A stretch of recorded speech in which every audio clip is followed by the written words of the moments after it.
Malediwy. Wymarzone miejsce na wakacje. Białe plaże jak z pocztówki. Turkusowa woda tak czysta, że widać każde ziarenko piasku. Rafa koralowa tętniąca życiem. Palmy kołyszące się w rytm wiatru. To raj na ziemi. Albo przynajmniej tak to wygląda.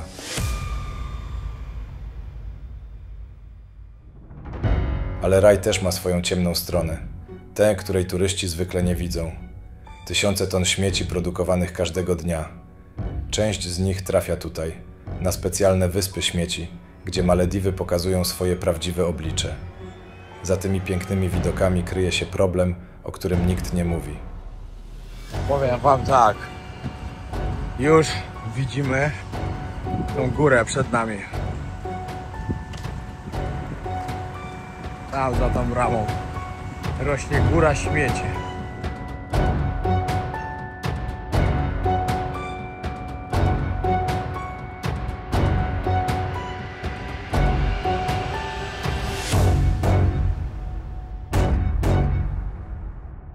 No i moi drodzy, witam na jednej z malediwskich wysp. Wyspa Śmieci. Najwyższy punkt Malediwów. Siemanko, siemanko. Rozpoczynamy kolejny piękny dzień na Malediwach. Patrzcie jak... O! Cudownie to wygląda. Codziennie budziliśmy się z tak pięknym widokiem. Dzisiaj 6:30 południa. W ogóle codziennie wstałem o 6:30. Chwilka relaksu, kawka, pisanie książki, możecie zobaczyć. Laptop jest. Następnie poszliśmy robić siłownię, trzeba było zrobić marsz z plecakiem pełnym z obciążeniem 10 kg. Później do basenu na śniadanko i zaraz idziemy pływać. Dzisiaj 4 razy widziałem, jak tutaj nam żółw przepływa. W ogóle codziennie widzę, jak żółw przepływa. Znaczy wczoraj nawet 2 widziałem na raz. Także chcemy sobie popłynąć właśnie tam, gdzie jest tak troszkę ciemniej. Tam jest Rafa. I liczymy na to, że go tam spotkamy. Oby się to udało. To niestety nasz ostatni dzień tutaj. Ale powiem wam tak, to był tak cudowny i produktywny czas przede wszystkim. Trenowaliśmy, dobrze jedliśmy, pisaliśmy, Ala pisała swoje, ja pisałem swoje. I tutaj po prostu ta książka sama się pisała. Tak dobrze się to po prostu robiło. No bo wiadomo, w ogóle jestem spalony. Wczoraj zapomniałem się posmarować, troszkę mnie zjarało.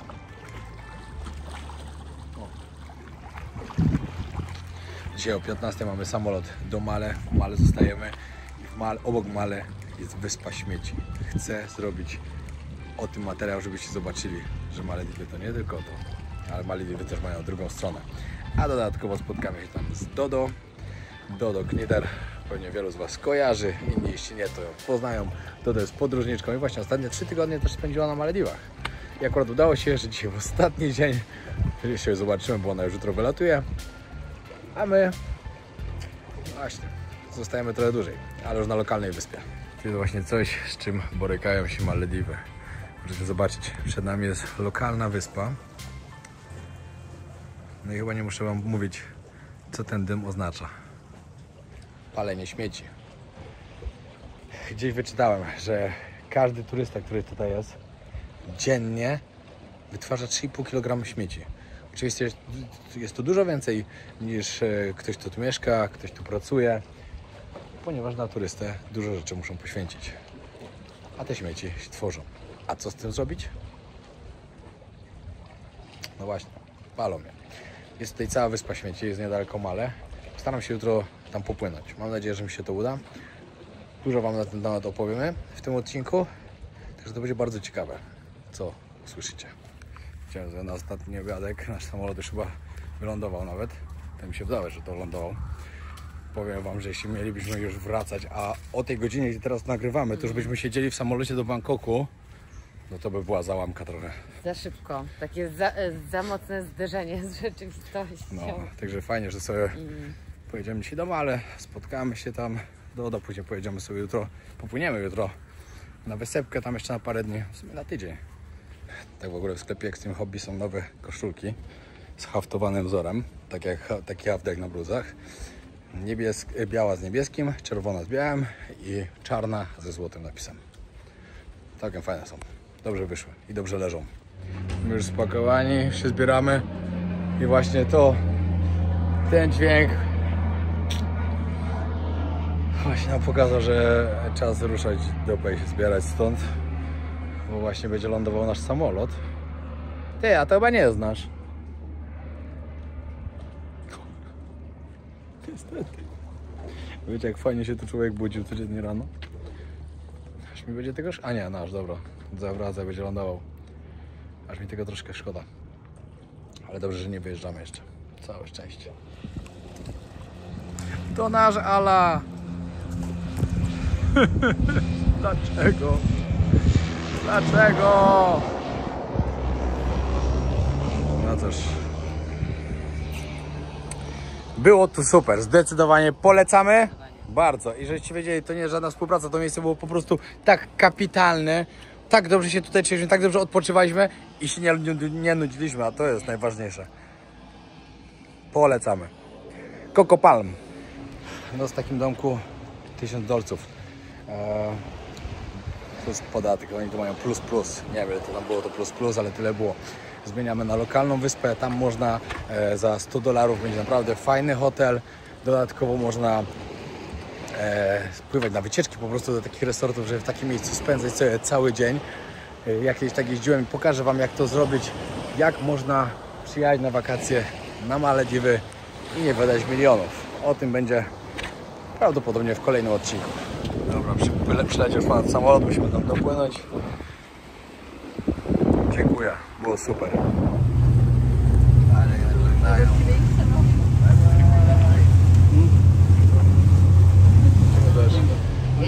Chciałabym powiedzieć, że to był najlepszy wyjazd w moim życiu, naprawdę. I najlepszy prezent, aczkolwiek jeszcze rok temu był fajny prezent, jak Piotrek skleił mi film z mojego dzieciństwa. Super. Nie, ja tylko Grzesiu.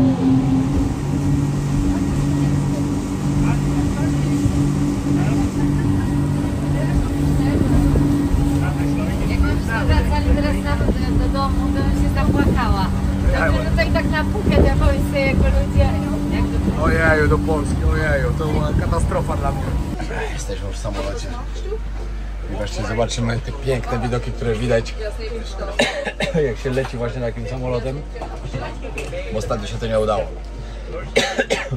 Klimatyzacja dzisiaj załatwiła w pokoju.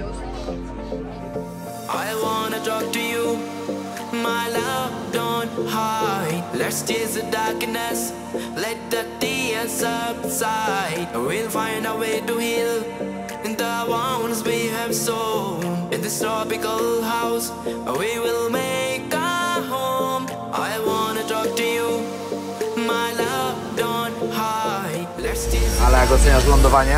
Bardzo miękkie, na brudny jeden. Bardzo miękkie, ale on jak schodził do lądowania, to tak pionowo był, a ja nie widziałam, bo on tak jakby ląduje, są budynki dookoła i w środku jest jakby woda. Lądował tak. Naprawdę się wydawało... Ale tak to jest tak miękkie lądowanie, że nawet jak na lotnisku normalnie się ląduje, to dużo bardziej czuć niż to na wodzie.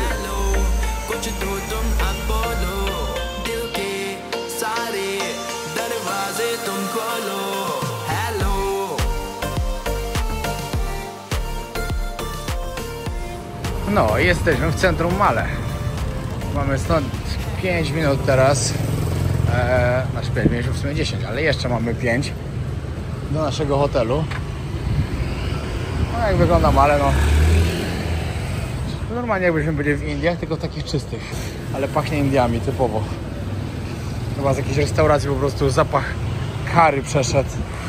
Jesteśmy naprawdę bardzo mile zaskoczeni. Bo jest tu tak czysto, jesteśmy tak blisko Indii, tak blisko Sri Lanki. A widzicie, Adasie, może być czysto? Może. Tak wygląda pokoik. Leciutko odmienne warunki od tego, co było, ale... No, ale ceny też nie ma. 350 zł za taki pokój w Male to trochę przesada. No, ale cóż, to są Ale Malediwy. ogólnie jest bardzo spoko, pachnie, w sensie nie śmierdzi i warunki Jest są- okej. Jedna nocka i jutro płyniemy na wyspę. Taki hinduski klimat tu poczułem, że normalnie ja bym pojechał do Indii. A jesteśmy blisko, ale nie ma czasu. Ale na pewno kolejny nasz wyjazd do Indii to będzie Goa, Karela się mówi, tak? Kerala. Ogólnie południe. Południe, bo północ już wiele razy widziałem. Teraz się przydało zobaczyć południe, podobno tą czystą część Indii. A może nie jest całkiem czystą, ale czystszą niż na północy. Dobra, przeszliśmy do lokalnej knajpy, która była polecana. To dla Ciebie, Dodo? Jest z nami Dodo. Co tu jadłeś ciekawego? A Ty nie jadłeś tu jeszcze? Jeszcze nie jadłam i polecali kolację do mnie. Tak, zamówiliśmy, no właśnie, z polecenia i zamówiliśmy wszystko prawie. Zobaczymy, co nam dadzą. Co ciekawe, to miejsce nie jest na mapie. W sensie źle zaznaczone na mapie, więc trzeba znać dokładnie. To miejsce nie jest na mapie, źle zabrzmiało. Dobra, ja mam biryani chicken, dlatego mieliśmy kurczaka bardzo ostrego. Chciałem właśnie typowo jak w Indiach, bo dzisiaj pisałem rozdział z Indii, jak mnie zaprosili na biryani chicken. Ale niestety nie takie same. Co macie ciekawego? Ja mam kurczaka, ale mój wygląda bardzo źle. Bardzo Pyszne. Wystarczy. wygląda bardzo źle, ale jeszcze zamówiliśmy takie naleśniki. Przynieśli jednego, zamówiliśmy 3, nie, albo 2, albo 3. Przyniosą na 3 osobnych talerzach przecież.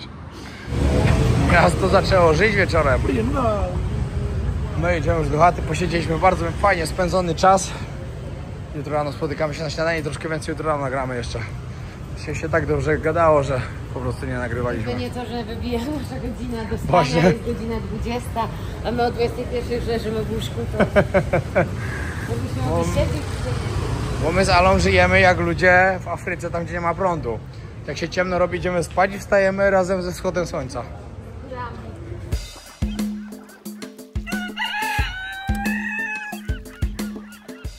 No i dobra. Dzisiaj, tak jak wam mówiłem, porozmawiamy trochę o Kila Fushi, czyli wyspie śmieci, która jest położona 6 km dokładnie od Male. Jest to wyspa, która została zbudowana specjalnie na potrzeby tego, żeby tam wywozić i składować śmieci, no i palić po prostu. Palić i one wpływają do wody i takie tam wpadają też do wody. Co ciekawego, Dodo, możesz nam powiedzieć na ten temat, bo u Ciebie na Instagramie, gdzie serdecznie zapraszam oczywiście, możecie tam znaleźć dużo fajnych, ciekawych, mądrych rzeczy podróżniczych. No, podobne do moich, ale troszkę lepsze. Nie, żartuję. Pewnie dużo osób z Was zna Dodo, niektórzy może nie znają, także serdecznie zapraszam, będzie Instagram podlinkowany. Robiłaś ostatnio o tym właśnie ciekawe rzeczy na Instagramie. Tak. Jak to wygląda? No ja ekspertką nie jestem, bo to też nie tak, że nawet nie byłam na tej wyspie, tylko tyle co czytałam i oglądałam dokumenty na ten temat, więc coś tam wiem. Więc Kila Fushi powstała w latach 90., bo był ten nagły wzrost populacji w stolicy, w Male. Więc pojawiło się więcej śmieci, pojawiło się więcej ludzi, pojawiło się mnóstwo odpadów, to też jest ten rozwój, wiadomo. I pojawił się problem z tymi śmieciami i stwierdzili, że co z tym zrobić, no właśnie będziemy to wywozić na tą lagunę, która jest 6 km od Male, tak jak wspomniałeś. I na początku wykopywali doły, tak, z tego piachu, który wykopywali, usypywali w wały, żeby woda nie nalatywała, a w te doły wrzucano śmieci i przysypywano to gruzem budowlanym, więc zaczął powstawać po prostu ląd. Wyspa Kila Fushi, tak jak wiesz, dalej istnieje, tylko teraz funkcjonuje już w sposób przemysłowy, bo na przykład pakuje się tam cement. Można normalnie kupować, czy tam gdzie prawić kawałki ziemi. Wysypisko też tam nadal jest. Mówiłeś o tym, że widziałeś, jak ona płonęła, ta wyspa kiedyś. Ja jak byłem 5 lat temu, to normalnie z plaży było widać wielką chmurę, tak jak to tam wszystko się pali po prostu. Fajnie coś powiedziałaś, ile kilogramów dziennie zwykły turysta produkuje na takich Malediwach? 2,5 razy więcej niż mieszkaniec Male i 5 razy więcej niż mieszkaniec reszty archipelagu. To jest niesamowite. Wyobraźcie sobie, każdy, kto sobie przyjedzie na Malediwy, nawet nie jest świadomy tego, ile śmieci trzeba wyprodukować, żebyście mogli sobie zjeść obiad, przyjechać gdzieś w ogóle, cokolwiek porobić.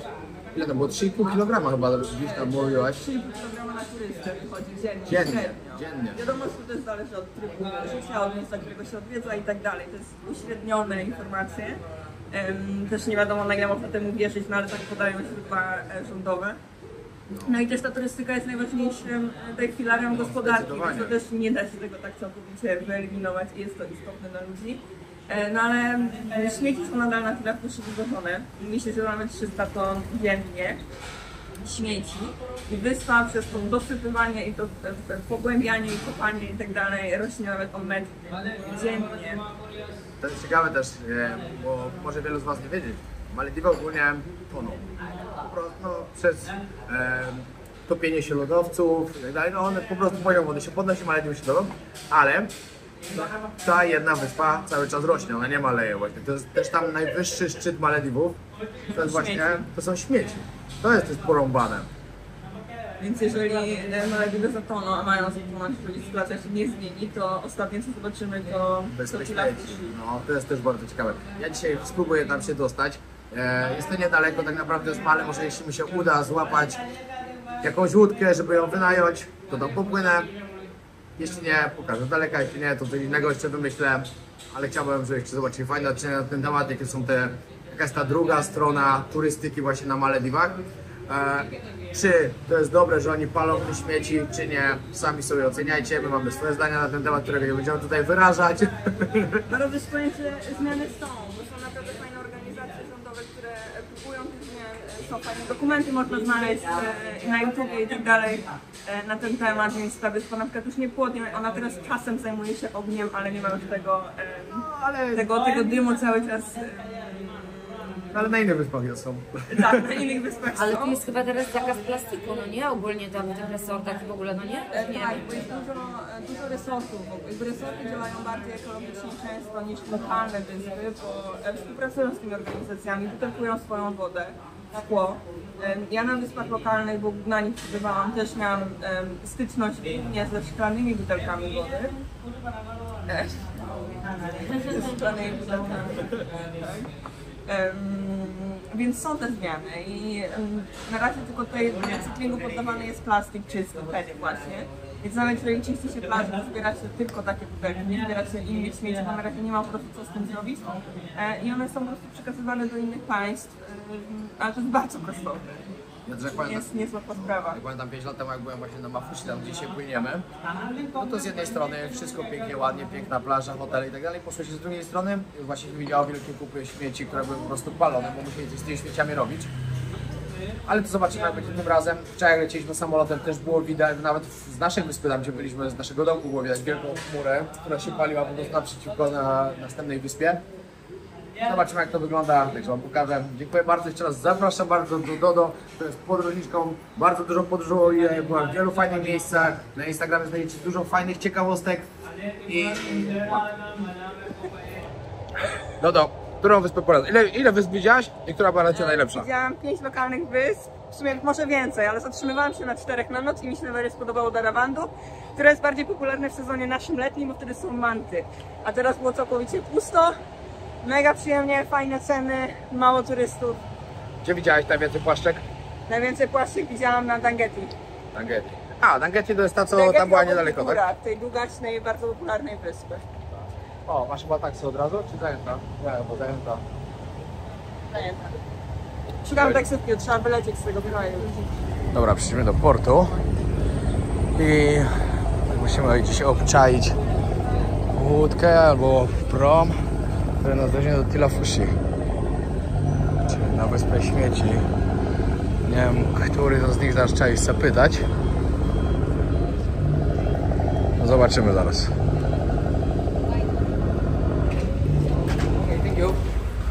No i dobra, mamy bilecik.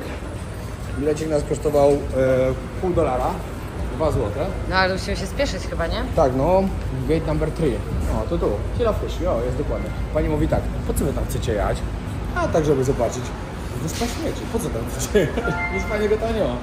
No tak powiedziałem, Pokaż zobaczymy, może wrócimy. pieniążki malediwskie, co? Tak, tu jest piąteczka z muszlą i z piłkarzem. Tutaj jest gościu, który wchodzi po kokosy. Na 500 jakaś taka waza. Nie, tyle. Kolejny Myśleli, że... Nie ta łódka chyba, gdzie Myśleli, wyjdziecie? że się zagubiliśmy.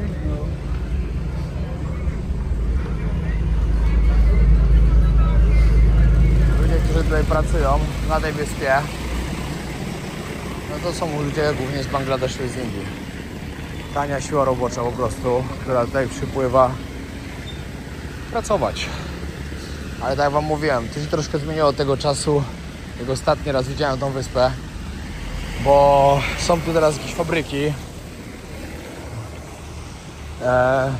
No w ogóle inaczej to wygląda. To jest jakieś boisko, coś, no jest inaczej. Czy nie, to daleko widziałem. Ale wtedy to była tylko praktycznie góra tych śmieci. Przynajmniej z tego, co było widać wtedy. No i tak usypywali i jest wyspa. To było takie ciekawe, jak oni pytałem, na pewno tam chcecie jechać? Po co? Po to, żeby pokazać moim widzom, jak wygląda druga strona Malediwów, ta bardziej ciemna strona Malediwów. Pamiętajcie, nigdzie na świecie nie jest tak, że jest tylko pięknie. Niestety świat tak nie wygląda. Dobra, teraz ostatnia prosta i na końcu tego właśnie jest miejsce, które powstało tutaj typowo jako wyspa śmieci.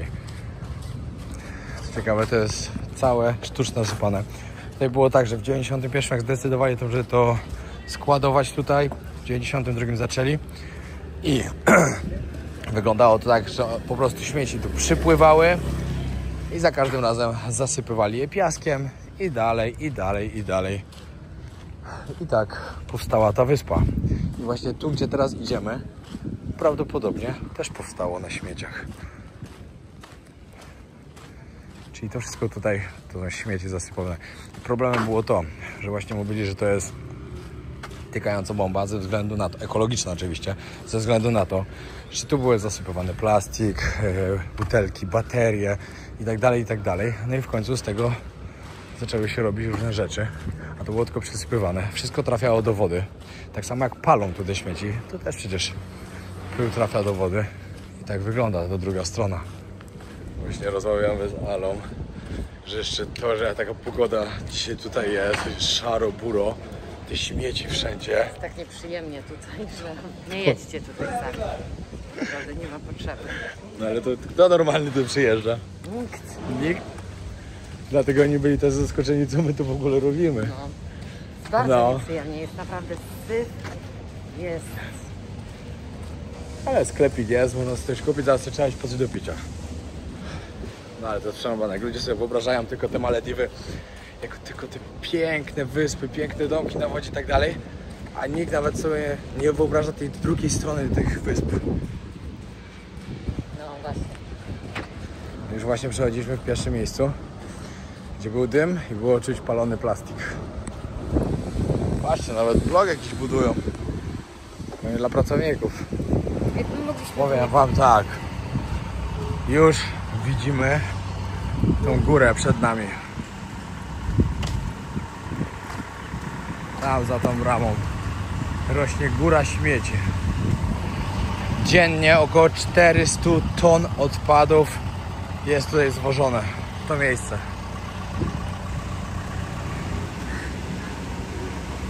No i moi drodzy, witam na jednej z malediwskich wysp. Wyspa śmieci. Najwyższy punkt Malediwów. No właśnie zaczęło lać. I musimy się schować z Alą w jakimś starym wózku do golfa. Ale nas dorwała ulewa. No nie jest przyjemnie. Na Malediwach, na wyspie śmieci. Pada deszcz, super. Na Malediwach, a gdzie? Na Malediwach. Jak z tych memów. Na Malediwach, a gdzie?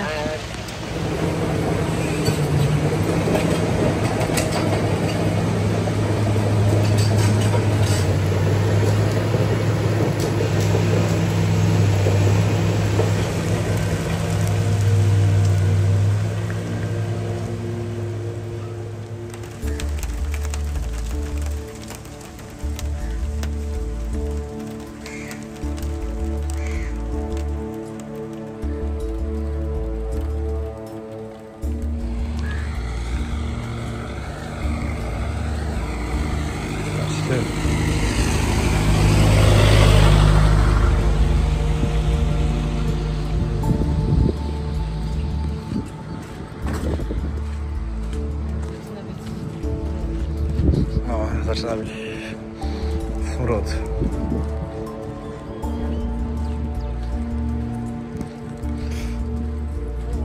To nie idź. Nic nie każe. Jak plastik. Jest.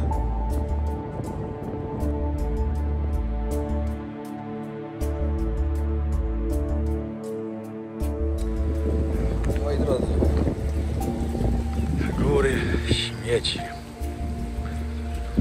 Nie będziemy za daleko szli, no bo śmierdzi okropnie. Dymu nie widać, no bo padało, także chyba dzisiaj nie palą. Czytałem też, że niby twierdzą, że czasem same się podpalają te śmieci. Może czasem i tak, ale czasem też nie i po prostu je spalają.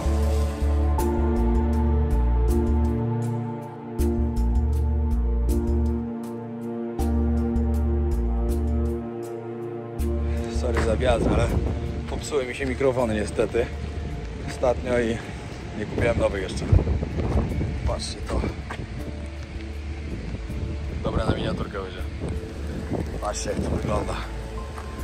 Wszędzie dookoła śmieci. Tam możecie zobaczyć. Ciężarówka jedzie wysypać.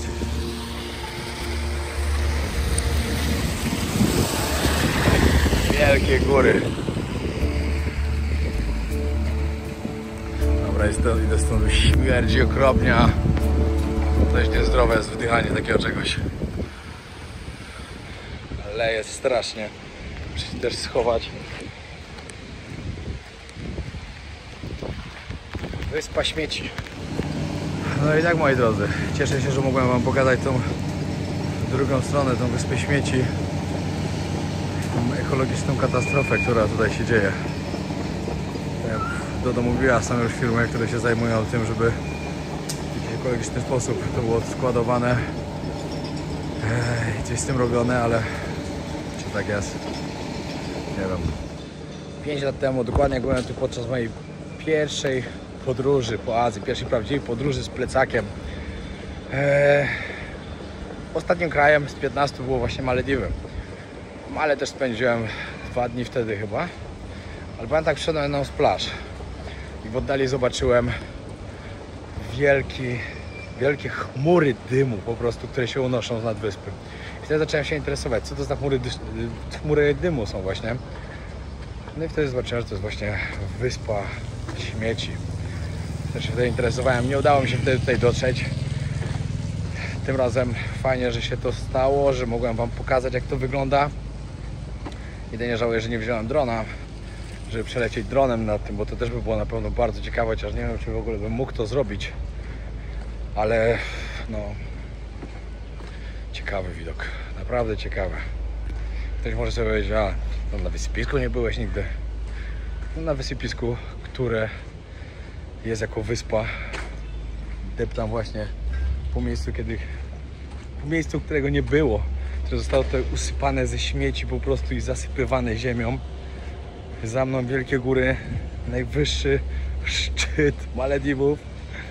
Patec, jak zdobywasz koronę ziemi, pamiętaj, że jeden na Malediwach. Nie żartuję. W Azji oczywiście to Mount Everest, żeby nie było. Ale przeważnie Malediwy mają około metra wysokości nad poziomem morza. Dlatego twierdzą, że w ciągu 100 lat Malediwy zatoną i zostanie tylko to. Patrz, jaka dziwna kopara.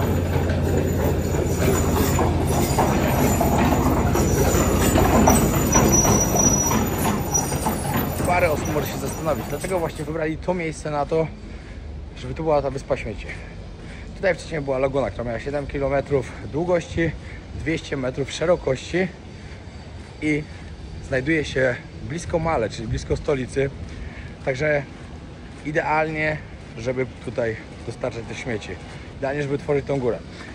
I podobno mają też wybudować tutaj most, którym mostem po prostu będą ciężarówkami dowozić te śmieci też, żeby nie musiały za każdym razem pływać te statki. I tak będą pływały oczywiście, ale dodatkowo jeszcze, żeby te ciężarówki jeździły, ze względu, że to jest tylko 6 km. Chociaż płynęliśmy dość długo. Ile płynęliśmy? Pół godziny? Nie. Może 20 minut płynęliśmy. Idziemy coś do sklepu sobie kupić? Nie chcę. Powiedział sobie coś osób do picia. Tak wygląda wejście do sklepu.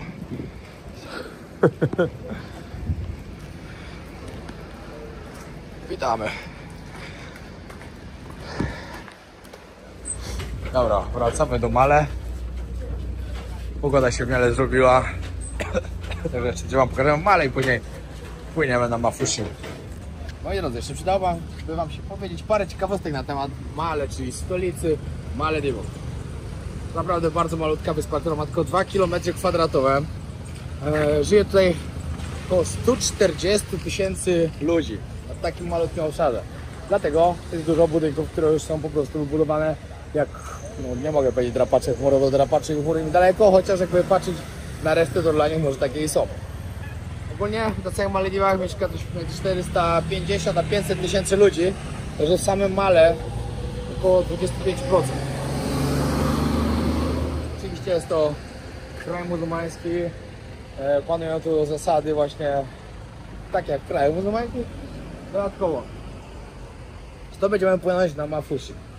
Żebyście wiedzieli, na niektórych lokalnych wyspach jest po prostu zakaz tego, żeby kobiety chodziły na plaży w bikini, no się po prostu rozbierały, no wiadomo.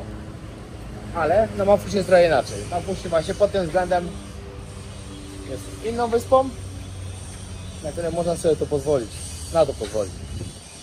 Dobra, idziemy teraz się ogarnąć, dowiedzieliśmy się skąd odpływa nasz prom i musimy zdążyć na 14, także mamy dużo czasu jeszcze.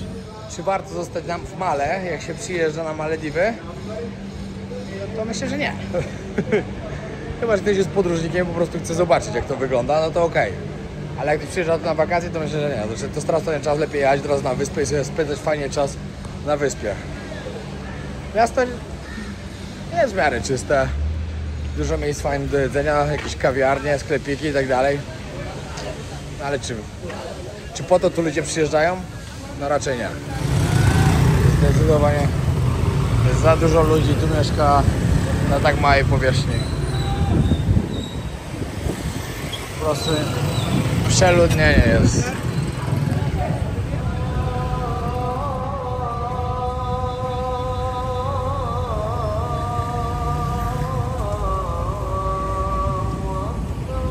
Łódka z Male na Mafusi kosztuje $15. Jakieś 30-40 minut się płynie. No i pół godziny właśnie stałem i czekałem na to, że gość mi powiedział, że nie ma dla nas miejsca, bo nie mieliśmy zarezerwowanego i idziemy w inne miejsce. Patrzcie, jaka to jest woda czysta. Szok. No i lekka zmiana planów. Zaraz płacić $15 za speedboata, $1,5 za prom normalny. 10 razy taniej.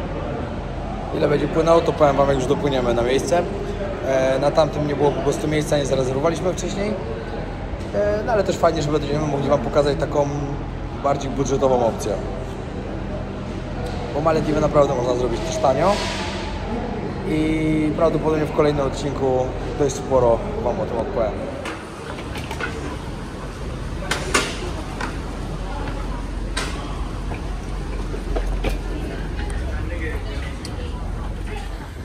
No i moi drodzy, jesteśmy na Mafusi. Oj, pan właśnie to tak wymawiał. Żeby wysiadać, jesteśmy na... Oj. 5 lat to nie byłem. Tu kończyłem swoją ostatnią... Nie, tu kończyłem swoją pierwszą podróż. Pierwszą podróż jako ostatni kraj. Papuga, pamiętam. Co? No, widziałem. Dobra, z wyspy za dużo nie będziemy wam pokazywać, ponieważ z wyspy będzie... O, thank you sir. Z wyspy będzie jeszcze osobny odcinek, także co? Pokażę wam tylko, jak podejdziemy pod hotel i tyle. Już się nie mogę doczekać jutrzejszego dnia. No i tak wygląda pokój. Triton Hotel się nazywa.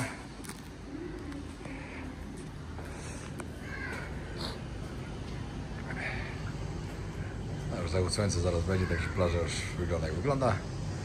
To lokalna wyspa. Ale strasznie się tu rozbudowuje teraz. Naprawdę bardzo i jest jeden wielki plac budowy. Także ile tu zostaniemy, to się okaże. Zmieniliśmy już rezerwację, mieliśmy tu 4 dni. Zostaniemy na razie 2 i zobaczymy, jak będzie. Z takim pięknym widokiem się z wami żegnam. Trzymajcie się, pozdrawiam serdecznie. Do usłyszenia. Zapraszam na kolejny odcinek, w którym powiem wam po prostu, jak tanio przyjechać na Malediwy, jak tanio spędzić czas w fajnym resorcie, jak to zrobić, no i różne inne rzeczy. Pozdrawiam serdecznie. Pamiętajcie o tym, że zostawić subskrypcję, ponieważ lecę po 1 000 000 subskrypcji w tym roku. Mam nadzieję, że za parę miesięcy się to uda, tylko z Waszą pomocą. Dzięki, pozdro, yo.